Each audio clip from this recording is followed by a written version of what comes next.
Hello everyone, welcome back to Happy Canada Immigration Channel. I hope you're doing well.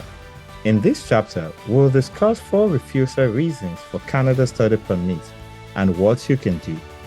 To get the most out of this video, please watch to the end and don't forget to like, subscribe, and hit the notification bell for upcoming chapters.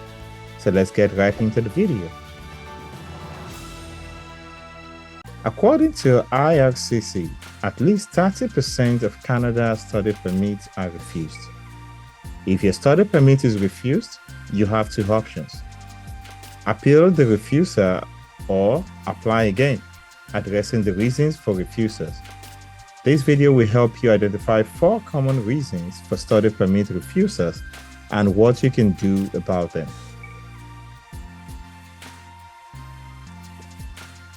Reason 1. The visa officer is not convinced you will leave the country after your studies. A study permit is a temporary visa, hence it has an expiration date and a period of validity. You must demonstrate to the visa officer in your study permit application that you will depart the country when it expires. It does not prevent you from requesting to extend your study permit or request a permanent residence. The government has created some initiatives to assist students in either transitioning to permanent residency or helping them stay and work in Canada after finishing their education. It implies that the visa officer must have faith in your ability to leave the country once the status is ended without violating the law. This is usually an issue if you don't show valid reasons for wanting to go home. In most cases, your personal statement is the only opportunity to address this issue. However, you should revise your statement to address the visa officer's concerns if your first application doesn't persuade them. In your updated personal statement, you can provide reasons to return home. It can include having family back home, job opportunities, property, etc. Reason 2. Lack of sufficient funds. When you apply for a study permit, you must show that you have the resources necessary to cover the cost of your travel to Canada, the tuition, and the living expenses of any family accompanying you while you take classes.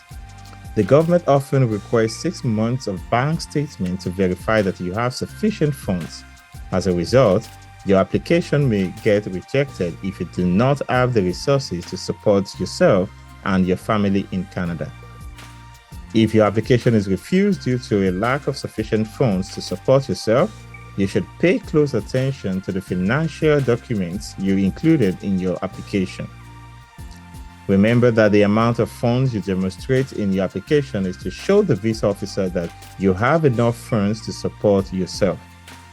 It does not mean that you need to spend that amount of money. Reason 3. Choice of program. Applications for study permits may occasionally be rejected if the visa officer doesn't understand the reasoning behind your program of choice. For instance, someone who wishes to study hospitality or travel management and has a bachelor's degree in nursing from India or Nigeria and 4 years of experience as a nurse does not explain the program choice. In addition, the applicant's educational background and career history don't seem to fit very well with the chosen program in Canada. In your personal statement, you must precisely clarify why you wish to study the program you have chosen. If in light of your prior education or professional experience, it seems out of the ordinary. Furthermore, accessing the visa officer's notes can be quite beneficial. Applicants typically have good reasons for selecting the schools they apply to, even if they don't seem obvious. To ensure that the immigration officer understands your decision, you must express your motivation to them clearly.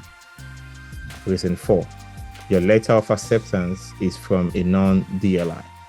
A letter of acceptance from a Canadian educational institution is required before you can apply for a study permit. Your acceptance letter must come from a Canadian designated learning institution, DLI, registered with the government. Additionally, you must satisfy all program criteria.